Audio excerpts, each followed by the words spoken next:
ಸಂಸತ್ನಲ್ಲಿ ಇವತ್ತು ಪರೀಕ್ಷಾ ಪರಿಷ್ಕೃತ ಬಿಲ್ ಮಂಡನೆ ಆಗಿದ್ದು ಈ ಮಹತ್ವದ ಮಸೂದೆ ಮೇಲೆ ಚರ್ಚೆ ನಡೆಸಲು ಅವಕಾಶ ನೀಡಲಾಗಿದೆ. ಆದರೆ ಬಿಲ್ ಮಂಡನೆ ಬೆನ್ನಲ್ಲೇ ವಿದ್ಯಾರ್ಥಿಗಳ ಮೇಲಿನ ಹಲ್ಲೆ ಖಂಡಿಸಿ ಹಾಗೂ ಗೃಹ ಸಚಿವರ ಸ್ಪಷ್ಟನೆಗೆ ಆಗ್ರಹಿಸಿ ವಿಪಕ್ಷಗಳು ಸದನದಲ್ಲಿ ತೀವ್ರ ಗಲಾಟೆ ಎಬ್ಬಿಸಿವೆ. ಲೋಕಸಭೆಯಲ್ಲಿ ಬಿಲ್ ಮೇಲೆ ಚರ್ಚೆಗೆ 6 ಗಂಟೆ ಅವಕಾಶ ನೀಡಲಾಗಿದ್ದು ಬಿಲ್ ಬಗ್ಗೆ ಸಮಗ್ರ ಚರ್ಚೆಗೆ ಎಲ್ಲರೂ ಕೈಜೋಡಿಸಿ ಅಂತ ಸ್ಪೀಕರ್ ಮನವಿ ಮಾಡಿದ್ದಾರೆ. और इतने ज़्यादा अमेंडमेंट का नोटिस भी आए. जब अमेंडमेंट का नोटिस आया ನೀಟ್ ಹಗರಣ ಖಂಡಿಸಿ ಸಿಜೆಪಿ ದೆಹಲಿಯಲ್ಲಿ ಪ್ರತಿಭಟನೆ ಮಾಡಿತ್ತು. ಇನ್ನು ಪ್ರತಿಭಟನಾಕಾರರನ್ನ ಚದುರಿಸೋಕೆ ಪೊಲೀಸರು ಲಾಠಿ ಚಾರ್ಜ್ ಮಾಡಿದ್ರು. ಇದೇ ವಿಚಾರ ಸುಪ್ರೀಂ ಕೋರ್ಟ್ನಲ್ಲಿಂದು ವಿಚಾರಣೆಗೆ ಬಂದಿತ್ತು. CJI Suryakant, justice Joymalya Bagchi, justice Mohan ನೇತೃತ್ವದ ಪೀಠದಲ್ಲಿ ವಿಚಾರಣೆ ನಡೆಯಿತು. ಪ್ರತಿಭಟನೆ ನಡೆಸೋಕೆ ಎಲ್ರಿಗೂ ಅವಕಾಶ ಇದೆ. ಪ್ರತಿಭಟನೆ ಹತ್ತಿಕ್ಕೋಕೆ ಸರ್ಕಾರ ಲಾಠಿ ಚಾರ್ಜ್ ಮಾಡಿದ್ರೆ ಆ ನಿರ್ಧಾರ ಸರಿಯಲ್ಲ ಅಂತ ಸುಪ್ರೀಂ ಕೋರ್ಟ್ ಅಭಿಪ್ರಾಯಪಟ್ಟಿದೆ. ನೀಟ್ ಹಗರಣದಲ್ಲಿ ಶಿಕ್ಷಣ ಸಚಿವ ಧರ್ಮೇಂದ್ರ ಪ್ರಧಾನ್ ರಾಜೀನಾಮೆ ನೀಡಿದ್ದಾರೆ. ಈ ಬಗ್ಗೆ ಮೈಸೂರಲ್ಲಿ ಸಚಿವ ಯತೀಂದ್ರ ಸಿದ್ದರಾಮಯ್ಯ ಪ್ರತಿಕ್ರಿಯೆ ನೀಡಿದ್ದಾರೆ. ನಾವೇನೇ ತಪ್ಪು ಮಾಡಿದ್ರೂ ಯಾರೂ ಕೇಳಲ್ಲ ಅಂತ ಮನಸ್ಥಿತಿಯಲ್ಲಿ ಕೇಂದ್ರ ಸರ್ಕಾರ ಇತ್ತು. ಈಗ ವಿದ್ಯಾರ್ಥಿಗಳ ಹೋರಾಟಕ್ಕೆ ಕೇಂದ್ರ ಸರ್ಕಾರ ತಲೆದೂಗಿದೆ. ಇನ್ನಾದರೂ ಕೇಂದ್ರ ಸರ್ಕಾರ ತಮ್ಮ ಹಳೆ ಮನಸ್ಥಿತಿಯಿಂದ ಹೊರಗೆ ಬರಬೇಕು ಅಂತ ಹೇಳಿದ್ದಾರೆ.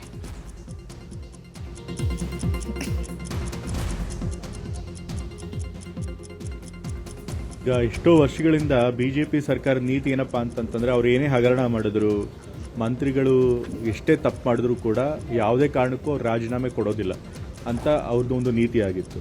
ಜನ ಎಷ್ಟೇ ಆಕ್ರೋಶ ವ್ಯಕ್ತಪಡಿಸಲಿ ನಾವು ಮಾತ್ರ ರಾಜೀನಾಮೆ ಕೊಡೋಲ್ಲ, ಯಾಕೆಂದರೆ ಜನರಿಗೆ ನಾವು ಹೆದರ್ಕೊಳ್ಳೋದಿಲ್ಲ. ಬಹಳ ಅಧಿಕಾರದ ಅಹಂಕಾರದಲ್ಲಿ ಮೆರೀತಾ ಇದ್ರು.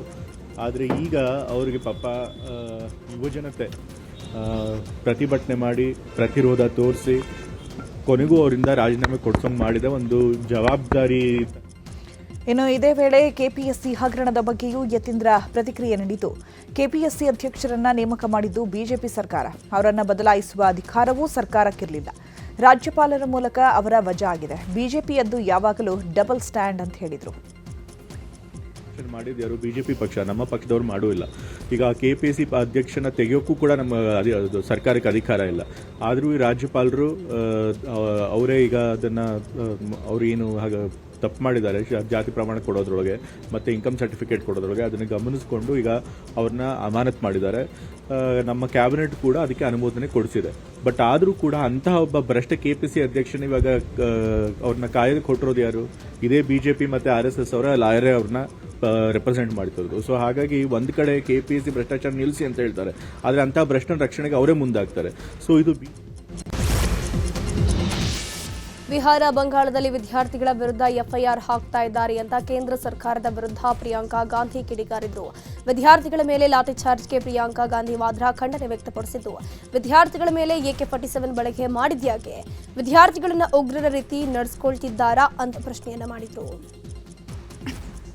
लड़कियों को भेजा, ये इन्होंने अभी भी FIR दर्ज की है स्टूडेंट्स के खिलाफ, शायद कल रात को या आज सुबह, बिहार में, बंगाल में. तो ये अपनी आदतों से बाज तो आए नहीं हैं. और मैंने सुना है, वेरीफाइड नहीं है, लेकिन मैंने सुना है कि जो लड़कियां गई थी प्रोटेस्ट में, कई लड़कियों के पेरेंट्स को फ़ोन आ रहे हैं, उनको धमकाया जा रहा है कि तुमने अपनी लड़कियों को भेजा. क्या मतलब है? क्या हमारे देश में लड़की प्रोटेस्ट नहीं कर सकती? क्या मतलब है? Pellet guns, AK-47 are these terrorists? What is wrong with this? ये इन्होंने ಆರೋಗ್ಯದಲ್ಲಿ ಚೇತರಿಕೆ ಕಂಡ ಹಿನ್ನೆಲೆ ಆಸ್ಪತ್ರೆಯಿಂದ ಸೋನಂ ವಾಂಗ್ಚುಕ್ ಡಿಸ್ಚಾರ್ಜ್ ಆಗಿದ್ದಾರೆ. ಹರಿಯಾಣದ ಗುರುಗ್ರಾಮದ ಆಸ್ಪತ್ರೆಯಲ್ಲಿ ಚಿಕಿತ್ಸೆ ಪಡಿತಾ ಇದ್ದ ಸೋನಂ ವಾಂಗ್ಚುಕ್ ಡಿಸ್ಚಾರ್ಜ್ ಆಗಿದ್ದು ರಾಜ್ಘಾಟ್ಗೆ ಭೇಟಿ ನೀಡಿ ಮಹಾತ್ಮ ಗಾಂಧಿ ಅವರಿಗೆ ಗೌರವ ಸಲ್ಲಿಸಿದರು.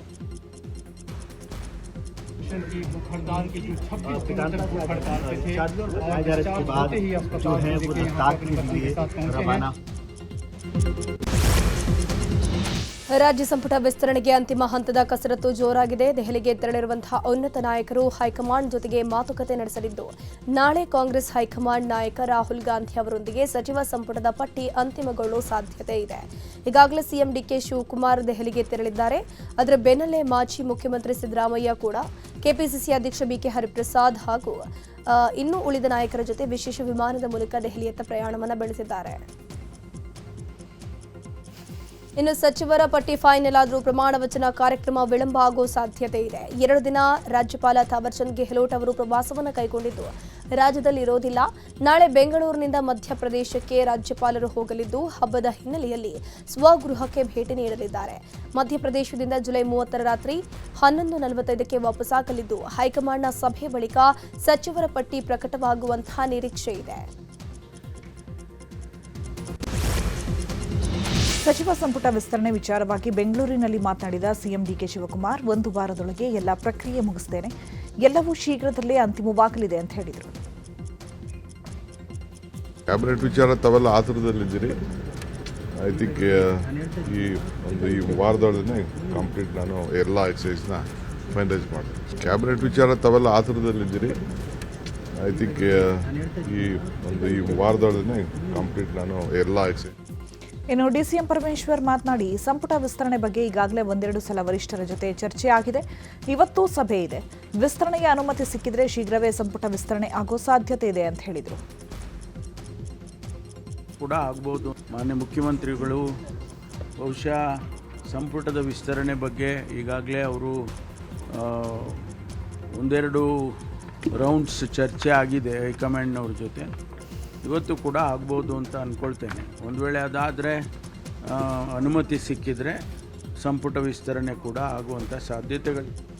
ಇತ್ತ ಎಂಎಲ್ಸಿ ಸಲೀಂ ಅಹಮದ್ ಕೂಡ ದೆಹಲಿಗೆ ಪ್ರಯಾಣ ಬೆಳೆಸಿದ್ದಾರೆ. ದೆಹಲಿಗೆ ತೆರಳುವ ಮುನ್ನ ಮಾತನಾಡಿದ ಅವರು, ವಾರದಲ್ಲಿ ಸಂಪುಟ ವಿಸ್ತರಣೆ ಆಗಲಿದೆ ಅಂತ ಸಿಎಂ ಹೇಳಿದ್ದಾರೆ. ಹಿರಿಯರು ಮತ್ತು ಯುವಕರಿಗೆ ಅವಕಾಶ ಸಿಗುವ ಸಾಧ್ಯತೆ ಇದೆ ಅಂತ ಹೇಳಿದರು. ಪಕ್ಷದ ವರಿಷ್ಠರು ಹಲವಾರು ಸುತ್ತಿನ ಮಾತುಕತೆ ಈಗಾಗಲೇ ಡೆಲ್ಲಿಯಲ್ಲಿ ಮಾಡಿದ್ದಾರೆ.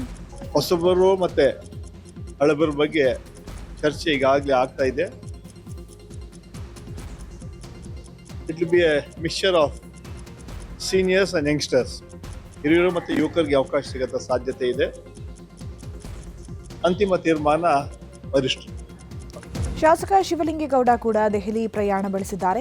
ಏರ್ಪೋರ್ಟ್ನಲ್ಲಿ ಮಾತನಾಡಿದ ಅವರು, ಅನಿವಾರ್ಯ ಕಾರಣದಿಂದ ಸಚಿವ ಸಂಪುಟ ವಿಸ್ತರಣೆ ಮುಂದಕ್ಕೆ ಹೋಗ್ತಾ ಇದೆ. 2-3 ದಿನದಲ್ಲಿ ವಿಸ್ತರಣೆ ಆಗುತ್ತೆ ಎಂಬ ವಿಶ್ವಾಸ ಇದೆ.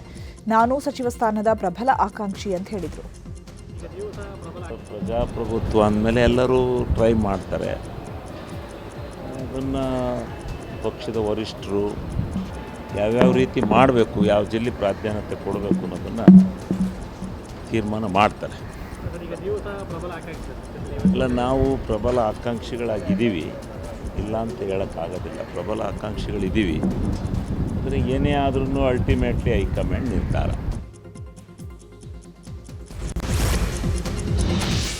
ಸಂಪುಟದಲ್ಲಿ ಖಾಲಿ ಇರುವ ಸ್ಥಾನಗಳ ಭರ್ತಿ ಭಾರಿ ಕಸರತ್ತು ನಡೀತಾ ಇದೆ. ಹೀಗಾಗಿ ಖಾಲಿ ಇರುವ 20 ಸ್ಥಾನಗಳಿಗೆ 60ಕ್ಕೂ ಹೆಚ್ಚು ಅಧಿಕ ಆಕಾಂಕ್ಷಿಗಳು ಲಾಬಿ ನಡೆಸ್ತಾ ಇದ್ದು ದೆಹಲಿಯತ್ತ ಮುಖ ಮಾಡಿದ್ದಾರೆ. ಹೈಕಮಾಂಡ್ ಬಳಿ ಸಚಿವಾಕಾಂಕ್ಷಿಗಳು ಮಂತ್ರಿ ಸ್ಥಾನಕ್ಕೆ ಲಾಬಿ ನಡೆಸಲಿದ್ದಾರೆ. ಆಗುತ್ತದೆ, 100% ಆಗ್ತದೆ. ಫೈನಲ್ ಅಂತಕ್ಕೆ ಬಂದ್ಬಿಟ್ಟಿದೆ ಈಗ. ಮೋಸ್ಟ್ಲಿ ಮಂಗಳವಾರ ಬುಧವಾರದಲ್ಲಿ ಫೈನಲ್ ಆಗ್ತದೆ. ಮೋಸ್ಟ್ಲಿ ಬುಧವಾರ ತಪ್ಪಿದ್ರೆ ಗುರುವಾರ ಓತ್ ಟೇಕಿಂಗ್ ಸೆರೆಮನಿ ಇರಬೇಕು. 20 ಸಚಿವರನ್ನ ಅದೆಲ್ಲ ಗೊತ್ತಿಲ್ಲ ಅಣ್ಣ ನನಗೆ. ಅದೆಲ್ಲ ಮುಖ್ಯಮಂತ್ರಿಗಳು ಅಲ್ಲಿ ಹೋಗಿರ್ತಕ್ಕಂಥ ನಮ್ಮ ಹಿರಿಯ ಮುಖಂಡರುಗಳು ಎಲ್ಲ ಸೇರಿ ತೀರ್ಮಾನ ಮಾಡಬೇಕಂತ. ಹೊಸಬರಿಗೆ ಹಳಬರಿಗೆ ಅಂತಕ್ಕಂಥದ್ದು, ಸೀನಿಯರ್ಗೆ ಒಂದಿಷ್ಟು, ಹೊಸ ಮುಖಗಳಿಗಿಷ್ಟು, ಮತ್ತು ಯೂತ್ಸ್ಗೂ ಕೊಡಬೇಕು ಅಂತ. ಯೂತ್ಸು ಬೇಕಲ್ಲ. ಹಿಂದೆ ಡಿ ಕೆ ಶಿವಕುಮಾರ್ ಅವರೆಲ್ಲ ಯೂತ್ ಆಗಿದ್ದಾಗಲೇ ತಾನೇ ಅವ್ರಿಗೆಲ್ಲ ಅವಕಾಶ ಕೊಟ್ಟಿದ್ದು. ಪಕ್ಷ ಸಂಘಟನೆ ದೃಷ್ಟಿಯಿಂದ ಮಾಡಬೇಕು ಅಂತೇಳಿ ತೀರ್ಮಾನ ಆಗಿದೆ. ಬಟ್ ಇಂತಿಷ್ಟೇ ತೀರ್ಮಾನ ಲಾಬಿ ಅನ್ನೋದಕ್ಕಿಂತ ಜಾಸ್ತಿ ನಡೀತಾ ಇದೆ. ಎಲ್ಲರೂ ಆಕಾಂಕ್ಷಿಗಳಿದ್ದಾರೆ, ಎಲ್ಲರ ಅರ್ಹತೆ ಇರುತ್ತೆ. ಸೊ ಎಲ್ಲರೂ ಮಿನಿಸ್ಟರ್ ಆಗಬೇಕೆಂಬ ಆಸೆ ಇದ್ದೇ ಇರುತ್ತೆ. ಸೊ ಹೈಕಮಾಂಡ್ ಏನು ಫೈನಲ್ ಮಾಡುತ್ತೆ, ಪಾರ್ಟಿ ಹೈಕಮಾಂಡ್ ಏನು ಡಿಸಿಷನ್ ಮಾಡುತ್ತೆ, ಅದು ಅಂತಿಮ ನಿರ್ಣಯ. ಎಲ್ಲರೂ ಮಾಡೋಕ್ಕಾಗಲ್ಲ. 33-34 ಆಗಬೇಕಾದ್ರಕ್ಕಿಂತ ಜಾಸ್ತಿ ಮಾಡೋಕ್ಕಾಗಲ್ಲ. ಮಿನಿಸ್ಟರ್ ಫೈನಲ್ ಆಗುತ್ತೆ. ಇನ್ನು ಈ ಬಗ್ಗೆ ದಾವಣಗೆರೆಯಲ್ಲಿ ಮಾಜಿ ಸಚಿವ ಎಸ್ ಮಲ್ಲಿಕಾರ್ಜುನ ಪ್ರತಿಕ್ರಿಯೆ ಕೊಟ್ಟಿದ್ದಾರೆ. ನಾಳೆ ಸಭೆ ಇದ್ದು ಸಭೆ ಬಳಿಕ ನಿರ್ಧಾರ ಮಾಡ್ತಾರೆ. ನಾನು ಕಾಂಗ್ರೆಸ್ ಪಕ್ಷದ ಪ್ರಾಮಾಣಿಕ ಕಾರ್ಯಕರ್ತ, ನಮ್ಗೇನು ಆಗಲೇಬೇಕಂತೇನಿಲ್ಲ, ಕಾರ್ಯಕರ್ತನಾಗಿ ಕೆಲಸ ಮಾಡ್ತೀನಿ ಅಂತಂದರು. ಇನ್ನು ಹೇಳ್ತಾ ಇದ್ದಾರೆ ನಾಳೆ ಏನೋ ಮೀಟಿಂಗ್ ಐತಿ ಅಂದರು. ನಾಳೆ ಏನೋ ಮೀಟಿಂಗ್ ನೋಡಿ ಮಾಡ್ತಾರೆ. ನನಗೆ ಮನೆಯಲ್ಲಿ ಸಿಕ್ಕಿದ್ರಲ್ರಿ, ಯಾರಿಗೆ ಕರೆದಾರ? ನಮಗೇನು ಕರೆದಿಲ್ಲಪ್ಪ. ಅವನು ಇಷ್ಟು ಪ್ರಾಮಾಣಿಕ ಕಾರ್ಯಕರ್ತ ಅಷ್ಟೇ. ಏನೋ ಕಾಂಗ್ರೆಸ್ ಪಕ್ಷದ ಕಾರ್ಯಕರ್ತ. ಆಕಾಂಕ್ಷಿ ಪ್ರಶ್ನೆ ಅಲ್ಲ, ಒಟ್ಟು ಕಾರ್ಯಕರ್ತರಾಗಿ ಕೆಲಸ ಮಾಡ್ತಾವಪ್ಪ. ಪಶುವೈದ್ಯ ನೇಮಕಾತಿಯಲ್ಲಿ ಅಕ್ರಮ ವಿಚಾರಕ್ಕೆ ಸಂಬಂಧಪಟ್ಟಂತೆ ಕೆಪಿಎಸ್ಸಿ ಕಚೇರಿಗೆ ಬಿಜೆಪಿ ನಿಯೋಗ ಭೇಟಿ ಕೊಟ್ಟಿದೆ. ವಿಪಕ್ಷ ನಾಯಕ ಆರ್ ಅಶೋಕ್ ಹಾಗೂ ಛಲವಾದಿ ನಾರಾಯಣಸ್ವಾಮಿ, ಹಂಗಾಮಿ ಅಧ್ಯಕ್ಷ ಡಾಕ್ಟರ್ ಬಿ ಪ್ರಭುದೇವ್ ಭೇಟಿ ಮಾಡಿ ಮಾಹಿತಿ ಪಡೆದಿದ್ದಾರೆ. ಈ ವೇಳೆ ಬಿಜೆಪಿ ಶಾಸಕ ಸುರೇಶ್ ಕುಮಾರ್ ಉಪಸ್ಥಿತರಿದ್ದರು. ಇನ್ನು ಕೆಪಿಎಸ್ಸಿ ಅಧ್ಯಕ್ಷರ ಭೇಟಿ ಬಳಿಕ ವಿಪಕ್ಷ ನಾಯಕ ಆರ್ ಅಶೋಕ್ ಪ್ರತಿಕ್ರಿಯಿಸಿದ್ದಾರೆ. 1.5 ರಿಂದ 2 ಕೋಟಿ ಲಂಚ ಪಡೆದಿದ್ದಾರೆ. ವಿದ್ಯಾರ್ಥಿಗಳು ನಮ್ಮನ್ನ ಭೇಟಿ ಮಾಡಿದ್ರು. ಯಾರು ಪ್ರಶ್ನೆ ಪತ್ರಿಕೆ ಸೋರಿಕೆ ಮಾಡಿದ್ರು? ಇಲ್ಲಿ ಹಣ ಕೊಟ್ಟರೆ ಯಾರು ಬೇಕಾದರೂ ಪಾಸ್ ಆಗ್ತಾರೆ. ಕೆಪಿಎಸ್ಸಿ ಮೇಲೆ ವಿದ್ಯಾರ್ಥಿಗಳು ನಂಬಿಕೆ ಕಳೆದುಕೊಂಡಿದ್ದಾರೆ. ಪರೀಕ್ಷೆ ಅಕ್ರಮದ ಬಗ್ಗೆ ಸಿಬಿಐ ತನಿಖೆ ಮಾಡಬೇಕು ಅಂತ ಆಗ್ರಹಿಸಿದರು. ಈಗಾಗಲೇ ಕೆಪಿಎಸ್ಸಿ ಅಂತ ಹೇಳಿದ್ರೆ ಅದೊಂದು ಕರ್ಮಕಾಂಡ. ಜಗತ್ತಿಗೆ ಗೊತ್ತಿರೋ ರೀತಿ ಕೆಪಿಎಸ್ಸಿಯಲ್ಲಿ ದುಡ್ಡಿಲ್ಲದೆ ಯಾವ ಕೆಲಸನೂ ಆಗಲ್ಲ. ತಹಸೀಲ್ದಾರ್ ಇರ್ಬೋದು, ಎ.ಸಿ ಇರ್ಬೋದು, ವೈದ್ಯಾಧಿಕಾರಿ ಇರ್ಬೋದು, ಯಾರೇ ಇದ್ರೂ ಹಣ ಕೊಟ್ಟರೆ ಇಲ್ಲಿ ಪಾಸ್ ಆಗುವಂಥದ್ದು ಪರಿಪಾಠ. ಅದರಿಂದ ಜನ ಕೆಪಿಎಸ್ಸಿ ಮೇಲೆ ನಂಬಿಕೆಯನ್ನು ಕಳ್ಕೊಂಬಿಟ್ಟಿದ್ದಾರೆ. ದುಡ್ಡಿದ್ದವ್ರಿಗೆ ಮಾತ್ರ ಪೋಸ್ಟ್, ಹಣ ಇದ್ದರೆ ಇಲ್ಲಿ ಹುದ್ದೆ ಸಿಗುತ್ತೆ ಅನ್ನೋದು ಜಗಜ್ಜಾಹೀರಾತು ಆಗ್ಬಿಟ್ಟಿದೆ. ನಂಬಿಕೆ ಕಳ್ಕೊಂಬಿಟ್ಟಿದೆ. ಅದಕ್ಕೋಸ್ಕರ ನಾವು ಇವತ್ತು ಕೆಪಿಎಸ್ಸಿ ಚೇರ್ಮನ್ ಅವರನ್ನು, ಸೆಕ್ರೆಟರಿ ಅವರನ್ನು ಭೇಟಿ ಮಾಡಿ ಒಂದು ಬಾರಿ ಈ ಕೆಪಿಎಸ್ಸಿಯಲ್ಲಿ ನಡೀತಾ ಇರೋ ಕರ್ಮಕಾಂಡ ಒಂದು ಬಾರಿ ತೊಳಿಬೇಕಿದನ್ನು. ಪೆನಾಲ್ ಹಾಕಿ, ವಾಷಿಂಗ್ ಪೌಡ್ರ್ ಹಾಕಿ ತೊಳೆದು ಜನಕ್ಕೆ ನಂಬಿಕೆ ಬರೋವಂಥ ಕೆಪಿಎಸ್ಸಿ ಆಗಬೇಕಿಲ್ಲಿ. ಜನ ವಿಶ್ವಾಸ ಇಡಬೇಕು. ನಮ್ಮ ಮಕ್ಕಳಿಗೆ ಇಲ್ಲಿ ಎಕ್ಸಾಮ್ ತಗೊಂಡ್ರೆ, ಎಕ್ಸಾಮ್ ಬರೆದ್ರೆ ಮೆರಿಟ್ ಮೇಲೆ ಇಲ್ಲಿ ಉದ್ಯೋಗ ಸಿಗುತ್ತೆ, ಹಣದಿಂದ ಸಿಗಲ್ಲ ಅನ್ನೋ ಒಂದು ವಿಶ್ವಾಸವನ್ನು ಮೂಡಿಸುವಂಥ ದಿಕ್ಕಿನಲ್ಲಿ ಇದನ್ನು ಸಿಬಿಐ ತನಿಖೆ. ನೀಟ್ ಆಯಿತು. ಇದೀಗ ರಾಜ್ಯದಲ್ಲಿ ಕೆಪಿಎಸ್ಸಿ ವಿರುದ್ಧ ವಿದ್ಯಾರ್ಥಿಗಳ ಹೋರಾಟ ಜೋರಾಗಿದೆ. ಕೆಪಿಎಸ್ಸಿ ಪರೀಕ್ಷೆಯಲ್ಲಿ ಅಕ್ರಮ ಆಗಿರೋ ಆರೋಪ ಕೇಳಿ ಬಂದಿದ್ದು ತುಮಕೂರಿನಲ್ಲಿ ಎಬಿವಿಪಿ ವತಿಯಿಂದ ಪ್ರತಿಭಟನೆ ಮಾಡಲಾಯಿತು. ನಗರದ ಬಿಜಿಎಸ್ ವೃತ್ತದಲ್ಲಿ ಪ್ರೊಟೆಸ್ಟ್ ಮಾಡಿದ್ದು ನೂರಾರು ವಿದ್ಯಾರ್ಥಿಗಳು ಭಾಗಿಯಾಗಿ ಸಿಎಂ ರಾಜೀನಾಮೆಗೆ ಆಗ್ರಹಿಸಿದ್ದಾರೆ. ಅಲ್ಲದೆ ಕೆಪಿಎಸ್ಸಿ ಅಕ್ರಮದ ಬಗ್ಗೆ ಸಮಗ್ರ ತನಿಖೆ ನಡೆಸುವಂತೆಯೂ ಒತ್ತಾಯಿಸಿದ್ದಾರೆ. ಕೆಪಿಎಸ್ಸಿ ನೇಮಕಾತಿಗೆ ಸುಳ್ಳು ಪ್ರಮಾಣ ಪತ್ರ ಸಲ್ಲಿಕೆ ಮಾಡಿದ್ದ ವಿಚಾರವಾಗಿ ಸುಮಾ ಎಸ್ ಸಾಹುಕಾರ್ ವಿರುದ್ಧ ಕೇಸ್ ದಾಖಲಾಗಿತ್ತು. ಪ್ರಕರಣ ರದ್ದು ಮಾಡುವಂತೆ ಕೋರಿ ಸುಮಾ ಸಾಹುಕಾರ್ ಹೈಕೋರ್ಟ್ಗೆ ಅರ್ಜಿ ಸಲ್ಲಿಸಿದರು. ವಿಚಾರಣೆ ನಡೆಸಿದ್ದ ಪೀಠ, ವರ್ಷಕ್ಕೆ 30 ಲಕ್ಷ ಆದಾಯವಿರುವ ನೀವು 40,000 ಆದಾಯ ಅಂತ ಅರ್ಜಿ ಹಾಕಿದ್ದೀರಿ, ಬಡವನಿಗೆ ಸಿಗಬೇಕಾದ ಆಯ್ಕೆಯನ್ನು ನೀವು ಕಿತ್ಕೊಂಡಿದ್ದೀರಿ ಅಂತ ತರಾಟೆಗೆ ತೆಗೆದುಕೊಂಡಿತ್ತು. ಹೈಕೋರ್ಟ್ ಛೀಮಾರಿ ಹಾಕಿದ ಬಳಿಕ ಇದೀಗ ಸುಮಾ ತಮ್ಮ ಅರ್ಜಿ ವಾಪಸ್ ಪಡೆದುಕೊಂಡಿದ್ದಾರೆ.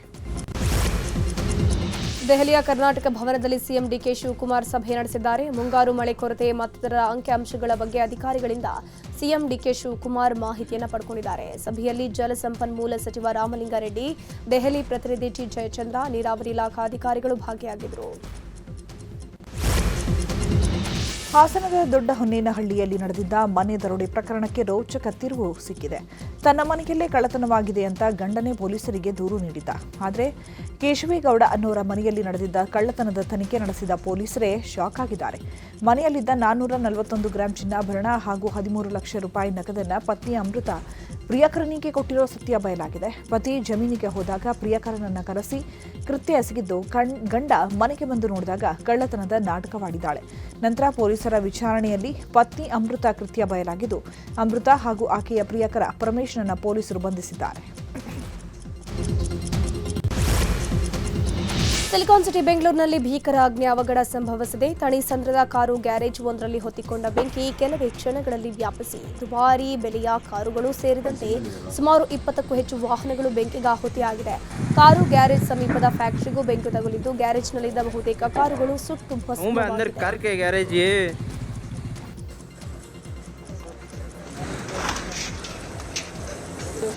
ಸರ್ ಬೆಳಿಗ್ಗೆ ಒಂದು 4 ಗಂಟೆಲಿ ಆಗಿರೋದು ಸರ್. ಇದು 4 ಗಂಟೆಲಿ ಈ ಥರ ಫೋನ್ ಬಂತು, ಇನ್ಫಾರ್ಮ್ ಬಂತು ನಮಗೆ ಈ ಥರ ಬೆಂಕಿ ಹಿಡಿದೈತೆ ಅಂತ. ಬರೋಷ್ಟರಲ್ಲಿ ಆಲ್ರೆಡಿ ಎಲ್ಲ ಗಾಡಿಗಳು ಸುಟ್ಟೋಗ್ಬಿಟ್ಟಿತ್ತು ಸರ್. ಹೌದು ಸರ್. ಸರ್ ಇದು ನಮ್ಮ ಗ್ಯಾರೇಜಲ್ಲಿ ಬಂದ್ಬಿಟ್ಟು ಒಂದು 10 ಗಾಡಿ ಐತೆ.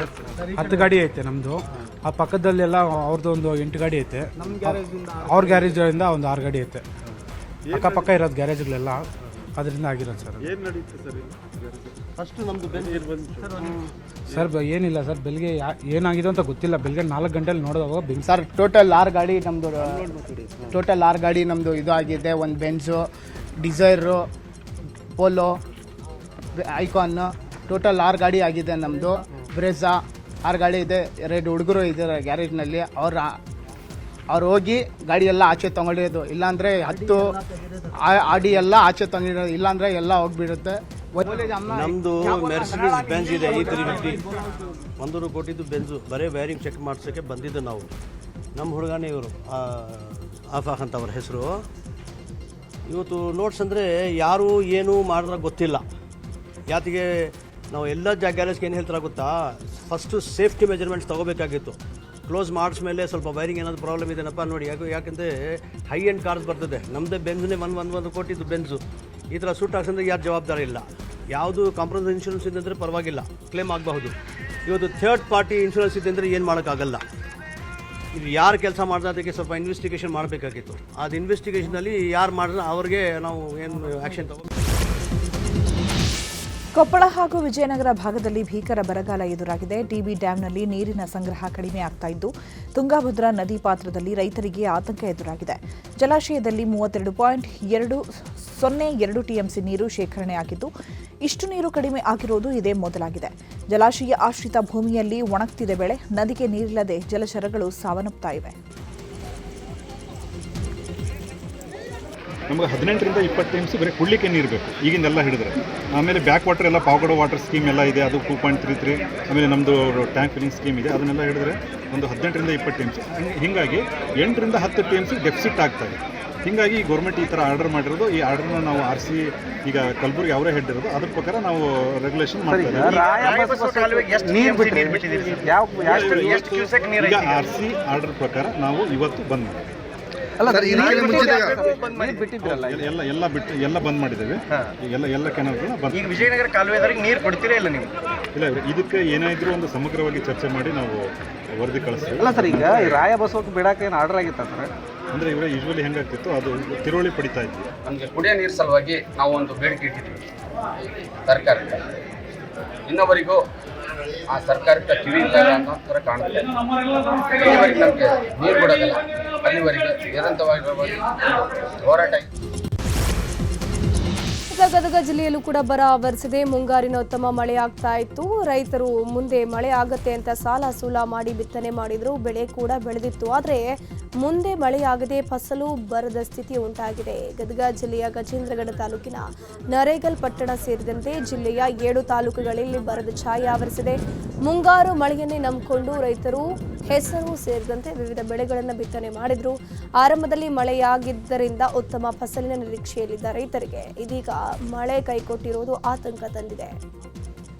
ಸಡನ್ಲಿ ಕೈ ಕೊಟ್ಟು ಬರದ ಛಾಯೆ ಆವರಿಸೈತಿ ರೀ. ಏನು ಬಂದಿದ್ದು ಕೈ ಬಂದು ತುತ್ತು ಬಾಯಿ ಬಲಾರ್ದಂಥ ಪರಿಸ್ಥಿತಿ ಆಗೈತಿ ರೀ.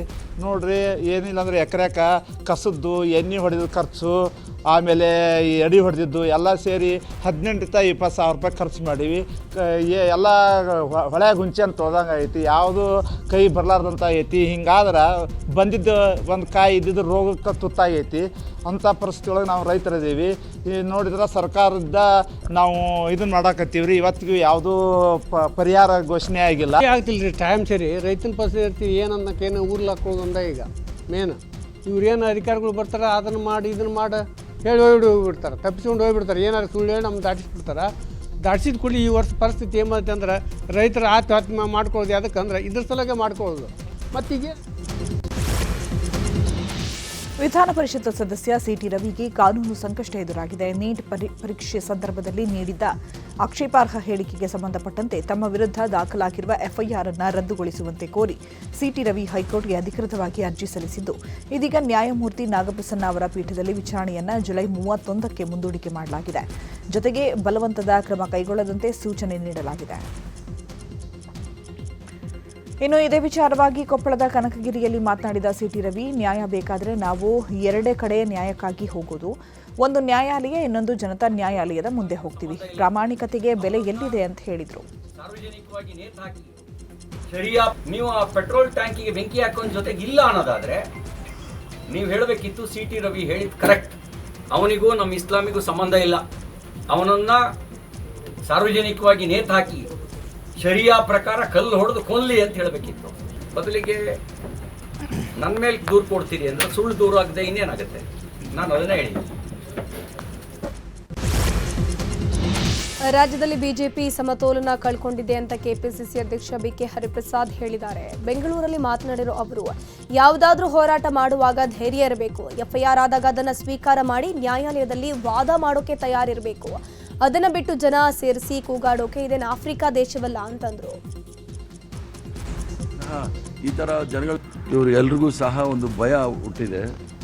ಯಾವುದಾದ್ರೂ ವಿಚಾರದಲ್ಲಿ ನೀವು ಹೋರಾಟ ಮಾಡಬೇಕು ಅನ್ನೋದು ಬಂದಾಗ ಧೈರ್ಯ ಇರಬೇಕು. FIR ಆದಾಗ ಅದನ್ನು ಸ್ವೀಕಾರ ಮಾಡಿ ಕೋರ್ಟಲ್ಲೂ ಸಹ ಆ ಕೋರ್ಟಲ್ಲಿ ವಾದ ವಿವಾದಗಳು ಮಾಡಲಿಕ್ಕೆ ತಯಾರಾಗಬೇಕು. ಆ ಥರ ಇವ್ರಿಗೇನಾದರೂ ಧೈರ್ಯ ಇದ್ದರೆ ಪೊಲೀಸ್ ಅವರು ಏನು FIR ಮಾಡಿದ್ದಾರೆ ಅದನ್ನು ಧೈರ್ಯವಾಗಿ ನ್ಯಾಯಾಲಯದಲ್ಲಿ ಎದುರಿಸಬೇಕೇ ವಿನಃ ಈ ಥರ ಜನಗಳು ಸೇರಿಸ್ಕೊಂಡು ಕೂಗಾಡೋಕ್ಕೆ ಇದೇನು ಆಫ್ರಿಕನ್ ಕಂಟ್ರಿ ಅಲ್ಲ ಅಥವಾ ನಾರ್ತ್ ಕೊರಿಯಾ ಅಲ್ಲ. ಬೆಳಗಾವಿ ನಗರ ಅಧ್ಯಕ್ಷರ ಆಯ್ಕೆ ಸಭೆಯಲ್ಲಿ ಭಾರೀ ಹೈಡ್ರಾಮಾ ನಡೆದಿದೆ. ಕಚೇರಿಯಲ್ಲೇ ಕಾಂಗ್ರೆಸ್ ಕಾರ್ಯಕರ್ತರು ಕೈಕೈ ಮಿಲಾಯಿಸಿದ್ದು ಹೇಮಂತ್ ಲಿಂಗಾಡೆ ಎಂಬಾತನ ಮೇಲೆ ಹಲ್ಲೆ ಆರೋಪ ಕೇಳಿಬಂದಿದೆ. ಹೇಮಂತ್ ಲಿಂಗಾಡೆ ಮಾಜಿ ಶಾಸಕ ರಮೇಶ್ ಕುಡುಚಿ ಆಪ್ತನಾಗಿದ್ದು ಅಭಿಪ್ರಾಯ ಸಂಗ್ರಹ ಸಭೆಯಲ್ಲೇ ಬಣ ರಾಜಕೀಯ ಹೊತ್ತಿ ಉಳಿದಿದೆ.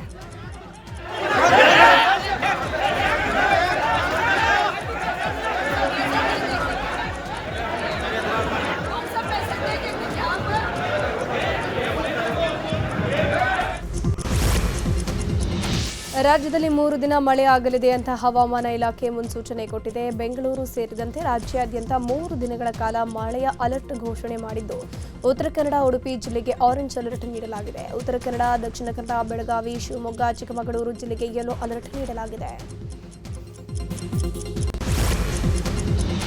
ವಿಶ್ವವಿಖ್ಯಾತ ಮೈಸೂರು ದಸರಾ ಮಹೋತ್ಸವ ಹಿನ್ನೆಲೆ ಮೈಸೂರು ದಸರಾ ಮಹೋತ್ಸವ ಕಾರ್ಯಕಾರಿ ಸಮಿತಿ ಸಭೆ ಆಯೋಜನೆ ಮಾಡಿದೆ. ಮೈಸೂರಿನ ಜಿಲ್ಲಾ ಪಂಚಾಯಿತಿ ಸಭಾಂಗಣದಲ್ಲಿ ಜಿಲ್ಲಾ ಉಸ್ತುವಾರಿ ಸಚಿವ ಡಾಕ್ಟರ್ ಯತೀಂದ್ರ ಸಿದ್ದರಾಮಯ್ಯ ನೇತೃತ್ವದಲ್ಲಿ ಸಭೆ ನಡೆದಿದೆ. ಸಭೆಯಲ್ಲಿ ಶಾಸಕರಾದ ತನ್ವೀರ್ ಸೇಠ್, ಅನಿಲ್ ಚಿಕ್ಕಮಾದು ಸೇರಿ ಹಲವರು ಉಪಸ್ಥಿತರಿದ್ದರು. ಈ ವೇಳೆ ಈ ಬಾರಿ ದಸರಾ ಉದ್ಘಾಟನೆ ಯಾರ ಕೈಯಲ್ಲಿ ಮಾಡಿಸಬೇಕು ಎಂಬ ಬಗ್ಗೆ ಚರ್ಚೆ ನಡೆದಿದೆ. ದಸರಾ ಉದ್ಘಾಟನೆಗೆ ಅನಿಲ್ ಕುಂಬ್ಳೆ, ರಾಹುಲ್ ದ್ರಾವಿಡ್ ಹೆಸರು ಮುಂಚೂಣಿಯಲ್ಲಿದೆ. ಯಾರು ಅನ್ನೋದನ್ನು ಸಿಎಂ ಡಿಕೆ ಶಿವಕುಮಾರ್ ಅಂತಿಮಗೊಳಿಸಲಿದ್ದಾರೆ. ಮಹಿಳಾ ಡಿ ಗ್ರೂಪ್ ಉದ್ಯೋಗಿಗೆ ಲೈಂಗಿಕ ಕಿರುಕುಳ ನೀಡಿರೋ ಆರೋಪ ಕೇಳಿಬಂದಿದೆ. ಮಂಗಳೂರಿನ ಎಪಿಎಂಸಿ ಸಮಿತಿ ಕಾರ್ಯದರ್ಶಿ ಸಿಎಚ್ ಮೋಹನ್ ಕಿರುಕುಳ ನೀಡಿದ್ದಾರೆ ಎನ್ನಲಾಗಿದೆ. ಮಹಿಳಾ ಉದ್ಯೋಗಿ ಒಬ್ಬರಿಗೆ ಸೋಮವಾರ ಹಸಿರು ಸೀರೆ ಉಟ್ಕೊಂಡು ಬರುವಂತೆ ಮೋಹನ್ ಹೇಳಿದ್ರಂತೆ. ಹಣದ ಆಮಿಷವೊಡ್ಡಿ ಲೈಂಗಿಕ ಕಿರುಕುಳ ನೀಡಿರುವ ಆರೋಪವೂ ಕೇಳಿಬಂದಿತ್ತು. ಈ ಹಿನ್ನೆಲೆ ರಾಜ್ಯ ಹಿಂದುಳಿದ ವರ್ಗ ಆಯೋಗದ ಸದಸ್ಯೆ ಪ್ರತಿಭಾ ಕುಳಾಯಿ ನೇತೃತ್ವದಲ್ಲಿ ಮಹಿಳೆಯರು ಪ್ರತಿಭಟನೆ ಮಾಡಿದ್ದಾರೆ. ಕಚೇರಿಗೆ ನುಗ್ಗಿದ ಮಹಿಳೆಯರು ತೀವ್ರ ತರಾಟೆಗೆ ತೆಗೆದುಕೊಂಡಿದ್ದಾರೆ. ಅಧಿಕಾರಿ ವಿರುದ್ಧ ಸಂತ್ರಸ್ತೆ ಪಣಂಬೂರು ಎಸಿಪಿಗೆ ದೂರು ಕೊಟ್ಟಿದ್ದಾರೆ. ನಾಯಿಗೆ ಕಾರು ಡಿಕ್ಕಿ ಹೊಡೆದಿರೋ ಭೀಕರ ಘಟನೆ ಬೆಂಗಳೂರಿನ ಸಿದ್ದಾಪುರದಲ್ಲಿ ನಡೆದಿದೆ. 9 ದಿನಗಳ ಹಿಂದೆ ನಡೆದ ಘಟನೆ ತಡವಾಗಿ ಬೆಳಕಿಗೆ ಬಂದಿರೋದು. KA05NK 5893 ನಂಬರ್ನ ಕಾರ್ನಿಂದ ನಾಯಿಗೆ ಡಿಕ್ಕಿ ಹೊಡೆಯಲಾಗಿದ್ದು ಸಿಸಿಟಿವಿಯಲ್ಲಿ ದೃಶ್ಯ ಕ್ಯಾಪ್ಚರ್ ಆಗಿದೆ. ಸದ್ಯ ಪ್ರಾಣಿ ಪ್ರಿಯ ಬದ್ರಿ ಪ್ರಸಾದ್ರಿಂದ ಸಿದ್ದಾಪುರ ಠಾಣೆಗೆ ದೂರನ್ನು ಕೊಟ್ಟಿದ್ದು ಆದಿಕೇಶವಲು ಮಗ ಶ್ರೀನಿವಾಸ್ ಹೆಸರಿನಲ್ಲಿ ಕಾರು ರಿಜಿಸ್ಟರ್ ಆಗಿದೆ. ಹೀಗಾಗಿ ಆದಿಕೇಶವಲು ಮೊಮ್ಮಗ ಆದಿ ಎಂಬಾತನ ಮೇಲೆ ಆರೋಪ ಕೇಳಿಬಂದಿದ್ದು ಯಾರು ಕಾರು ಚಾಲನೆ ಮಾಡ್ತಿದ್ರು ಅನ್ನೋದ್ರ ಬಗ್ಗೆ ತನಿಖೆ ನಡೆಸಲಾಗ್ತಾ ಇದೆ. ಬೆಳಗಾವಿ ಜಿಲ್ಲೆ ಕೌದಾನಪುರ ಗ್ರಾಮದಲ್ಲಿ ಅನಧಿಕೃತವಾಗಿರುವ ಬಾರ್ ವಿರುದ್ಧ ಮಹಿಳೆಯರು ಆಕ್ರೋಶ ವ್ಯಕ್ತಪಡಿಸಿದ್ದಾರೆ. ನಮ್ಮೂರಿಗೆ ಬಾರ್ ಬೇಡ ಅಂತ ಅಬಕಾರಿ ಆಫೀಸ್ಗೆ ಬಂದ ಮಹಿಳೆಯರು ಆಗ್ರಹಿಸಿದ್ದಾರೆ. ಸಾರಾಯಿ ಚಟಕ್ಕೆ ದಾಸನಾಗಿ 25 ವರ್ಷಕ್ಕೆ ಗಂಡ ತೀರ್ ಹೋದ.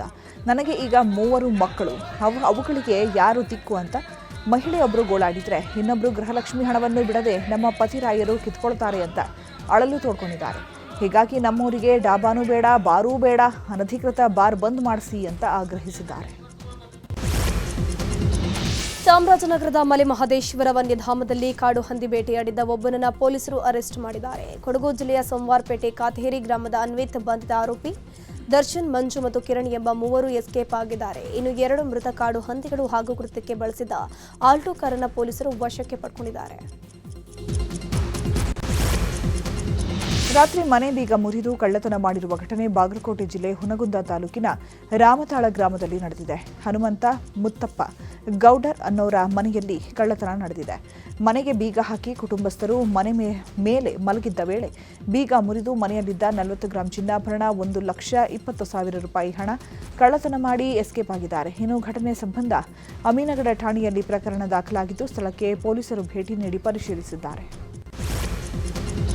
ಶಿವಮೊಗ್ಗದಲ್ಲಿ ರಸ್ತೆಗಾಗಿ ವಿದ್ಯಾರ್ಥಿಗಳು ತಾಲೂಕು ಕಚೇರಿ ಮುಂದೆ ಪ್ರತಿಭಟನೆ ನಡೆಸಿದ್ದಾರೆ. ಜಿಲ್ಲೆಯ ತೀರ್ಥಹಳ್ಳಿ ತಾಲೂಕಿನ ನೆರಟೂರು ಗ್ರಾಮ ಪಂಚಾಯಿತಿ ವ್ಯಾಪ್ತಿಯ ಕಡೆ ಮನೆಗೆ ರಸ್ತೆ ಇಲ್ಲದೆ ವಾಹನ ಸವಾರರು ಪರದಾಡುವಂತಹ ಸ್ಥಿತಿ ನಿರ್ಮಾಣ ಆಗಿದೆ.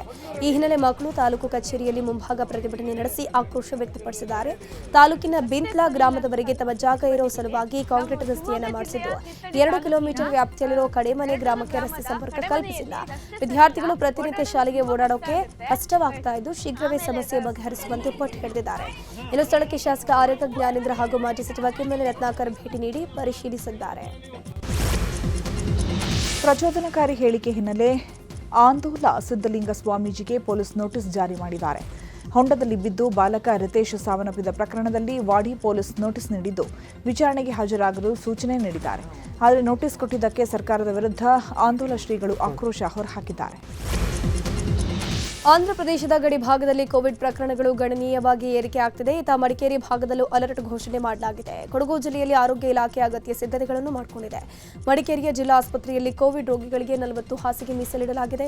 ಜನರು ಯಾವುದೇ ಆತಂಕ ಪಡುವ ಅವಶ್ಯಕತೆ ಇಲ್ಲ. ಕೋವಿಡ್ ಲಕ್ಷಣಗಳು ಕಂಡುಬಂದರೆ ತಕ್ಷಣ ಜಿಲ್ಲಾಸ್ಪತ್ರೆಗೆ ಬಂದು ತಪಾಸಣೆ ಮಾಡಿಸಿಕೊಳ್ಳುವಂತೆ ಸಲಹೆಯನ್ನು ನೀಡಲಾಗಿದೆ. ಇನ್ನು ಸೋಂಕಿತರು ಕಂಡುಬಂದರೆ ಅಗತ್ಯ ಚಿಕಿತ್ಸೆ ನೀಡೋಕೆ ನಿರ್ದೇಶನ ನೀಡಲಾಗಿದೆ.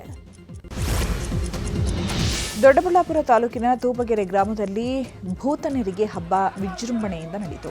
600 ವರ್ಷದ ಇತಿಹಾಸದ ಭೂತನೆರಿಗೆ ಹಬ್ಬಕ್ಕೆ ಜನಸಾಗರವೇ ಹರಿದು ಬಂದಿದೆ. ಕೆಂಚಣ್ಣ, ಕರಿಯಣ್ಣ ವೇಷಧಾರಿಗಳು ಗ್ರಾಮದ ಪ್ರಮುಖ ಬೀದಿಗಳಲ್ಲಿ ಸಂಚರಿಸಿದರು. ಕೈಯಲ್ಲಿ ಖಡ್ಗ, ಗುರಾಣಿ ಹಿಡಿದು ಗ್ರಾಮದ ಬೀದಿಗಳಲ್ಲಿ ಮೆರವಣಿಗೆ ಮಾಡಿದರು.